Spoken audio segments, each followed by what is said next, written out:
Terima kasih Anda masih bersama kami di program Saksi, masih bersama Profesor Dr. Amin Syukur Ema, dan nanti kami berharap bisa juga mewawancarai Ibu Fatimah Amin juga. Dan Pak Amin, waktu Bapak sakit itu kan dibukukan juga Pak. Itu banyak yang membaca buku itu dan sangat tersentuh. Iya. Memang Ibu satu-satunya yang, bukan satu-satunya, yang paling berperan. Yang paling berperan untuk saya itu adalah ya terutama diri saya sendiri, itu namanya FOS. FOS itu kekuatan dari dalam. Kemudian orang lain kan memberikan power ya, motivasi.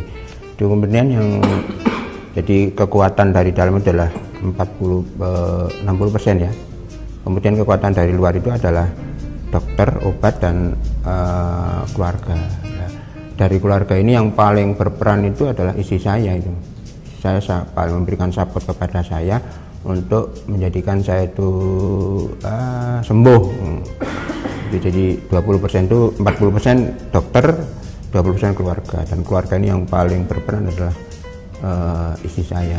Dan sekarang juga mengalami sesuatu yang sama karena kami berdua dulu kan hidup di Jerakah, itu ada itu di bawah cerobong gajah itu. Kan kotor, itu akhirnya diserap oleh saya kanker nasofaring, Bufat kena kanker paru. Kalau otak ini saya ingatkan dulu pernah terbentus ketika waktu kecil saya, jadi ada gumpalan darah ke dalam, akhirnya jadi kanker. Kemudian kalau ini kanker nasofaring dan kanker paru itu karena 10 tahun saya hidup di Jerakah. Baik, karena ada penyebabnya juga ya Pak ya. Pak Amin menjalani proses penyembuhan itu berarti berapa lama Pak kira-kira Pak untuk dua-duanya bisa selesai? Kalau kanker itu 5 tahun. 5 tahun kalau sembuh ya insya Allah sembuh. Nah, otak saya sudah 16 tahun ya. Kalau kanker nasofaring ini sudah 2001 awal sampai 2014. Nah, ini sudah alhamdulillah sudah melewati masa-masa kritis. Nah, setelah 10 tahun saya sembuh itu saya baru nulis buku. Sebelumnya saya nggak mau nulis buku itu. Dan ini sedang akan menulis proposal untuk pendampingan penderita dan mantan penderita kanker. Baik. Saya ingin mencoba untuk sharing lah kepada mereka. Dan kalau tadi saya katakan Bufat yang kena kanker paru itu sekarang kan menjalani satu proses kemo. Yang kemo itu menurut dokter itu ya pengaruhnya luar biasa. Kalau Iresa dulu hanya ada bercak-bercak, kemudian rambut brodol itu, tapi setelah 135 kali itu SGBT, SGOT-nya naik 746. Baik. Ganti sekarang kemo infus itu sudah 9 kali, dan alhamdulillah sampai sekarang Bufat masih tegar. Tegar dan tidak seperti orang sakit. Baik. Tapi proses penyembuhan. Bagaimana Bapak melihat Ibu ketika proses di rumah sakit dan menjalani pengobatan ini Pak? Ya semula saya itu gimana itu, saya pikir di program 16 kali. Kali pertama kali masuk ngalu-ngalu ya jauh gitu.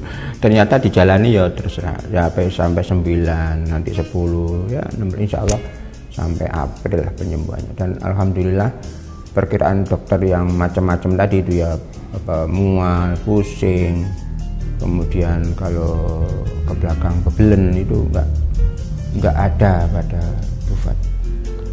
Dan itu bisa memberikan, saya lihat Bufat itu seorang wanita tapi mempunyai force, kekuatan keyakinan, karena di dalam keyakinan itu 88 bahkan 88% itu mempunyai kekuatan yang luar biasa, sedangkan pikiran, otak itu hanya 12%. Kalau udah yakin sembuh ya insya Allah sembuh. Baik, sedikit lagi soal Bu Fat Pak. Ibu ini berarti kan baru ya Pak ya?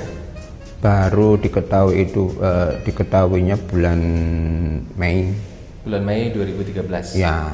Kemudian bilang kepada dokter ya, semula itu kan ada cucu saya yang besar itu kan kena flek itu. Nah semuanya keluarganya anak saya dan keluarga saya itu di rongsong semua kecuali saya. Cuman yang dicurigai ke Bufat, tapi Bufat tidak merasa ada gejala-gejala itu. Kemudian second opinion ke laboratorium yang lain, Cito waktu itu, Kemudian dibawa ke dokter ahli penyakit dalam, khususnya di paru itu ternyata ada di sana ada CT scan dan ternyata ada massa itu di paru-parunya. Ya, kemudian bilang kepada dokter, "Dok, saya nanti 24 April itu pergi umroh sebanyak 40 orang, jadi 39, 40 dengan Bufat. Pergi aja kau, tidak terganggu." Nah, alhamdulillah bisa menjalani semua itu dan pulang. Nah, setelah pulang ada kami ajak untuk periksa-periksa di sini. Baik. Pak Amin, meyakini bahwa apapun yang diberikan Allah itu yang terbaik, termasuk sakit. Itu kita pakai sudut pandang apa, Pak, supaya lebih mudah, Pak? Allah itu tidak pernah salah. Jadi Allah itu kan subhanallah, itu kan Allah Maha Suci. Jadi Allah suci dari semua kesalahan. Itu saya tanamkan dalam diri saya dan termasuk Bufat juga begitu. Ketika berzikir itu ya dihayati sepenuh hati bahwa Allah tidak pernah salah, Allah adalah pasti benar, Allah akan memberikan sesuatu yang terbaik bagi Allah untukku. Nah, di sikap itu yang akhirnya menimbulkan kepasrahan diri kepada Allah Subhanahu wa taala. Dan dalam dunia medis kan ada psikoneurokindokrin imunologi itu. Apa itu, Pak? Jadi hati yang tenang akan mempengaruhi saraf, saraf akan mempengaruhi kelenjar, kelenjar mengeluarkan hormon. Nah, kalau hatinya tenang, sarafnya tenang. Hormonnya hormon yang sehat. Nah, kalau orang itu hormon sehat pasti jadi imun, kebal dalam penyakit. Karena setiap hari orang itu kan berkeliweran, penyakit kan berkeliweran, virus apalagi kuman kan berkeliaran di sekitar kita. Itu kalau tidak ada daya imunitas pada diri seorang maka terserang penyakit lah. Orang seperti ini kalau gelisah itu hormonnya hormon sakit itu. Jadi jangan makanya saya nyarankan kepada siapapun yang konsultasi pada saya, jangan sekali-kali stres. Ya ada stres tapi ada stres positif, ada yang negatif. Nah, stres negatif ini menjadikan orang yang hormonnya hormon yang sakit tadi itu. Tenang, jangan gerusa-gerusu, positif. Itu bisa dilatih ya, Pak ya? Bisa. Dan kami juga sering melatih teman-teman di sini di ruangan ini juga sering mengadakan pelatihan dengan Bufat.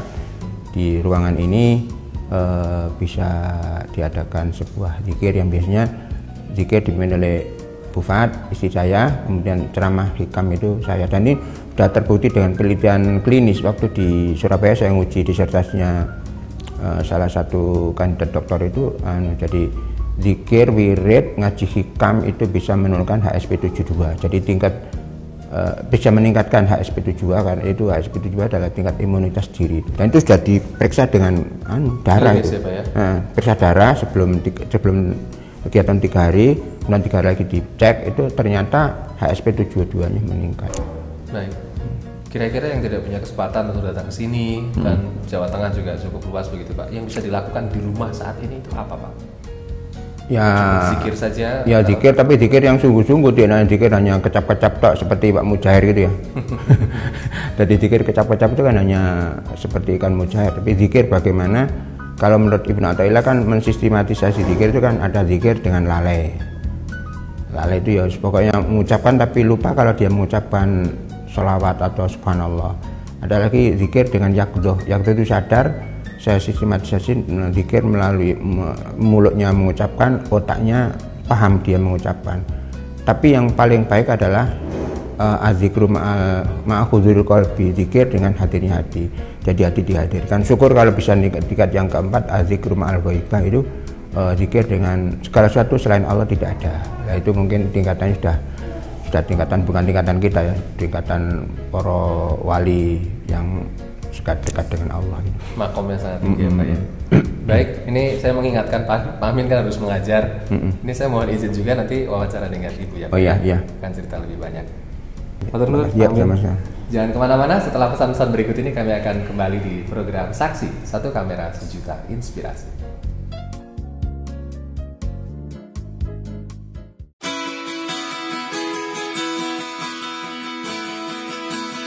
Everybody's watching you now. Everybody waits for you now. Kita berkewajiban berdakwah, tetapi berdakwah itu tidak harus dalam bentuk ucapan. Memberikan keteladanan itu sudah dakwah yang luar biasa. Kira-kira apakah kami perlu melakukan banyak hal, PR-nya masih banyak, atau kami hanya perlu sedikit usaha supaya terbebas dari Kalau terorisme? Indonesia bisa bebas dari korupsi, hebat Indonesia. Itu Ya. masalah yang utama saja.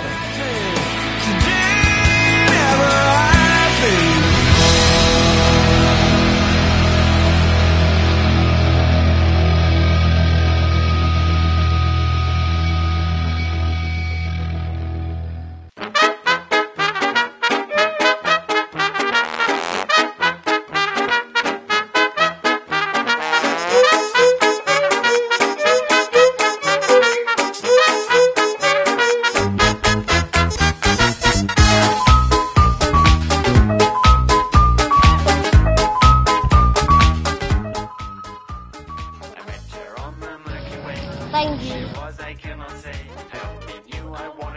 You're welcome.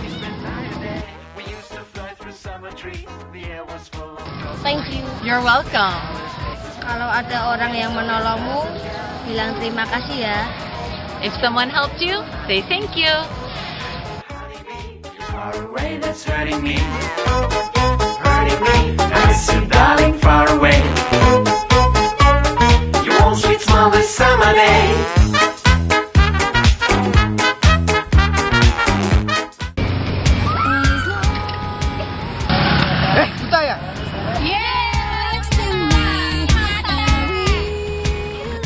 Pokoknya, kamu harus ambil keputusan.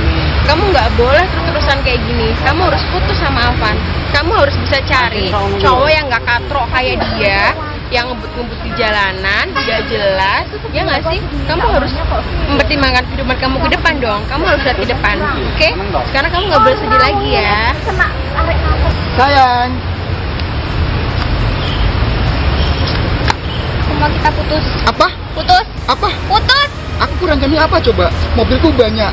Aku anak orang kaya. Kamu katrok.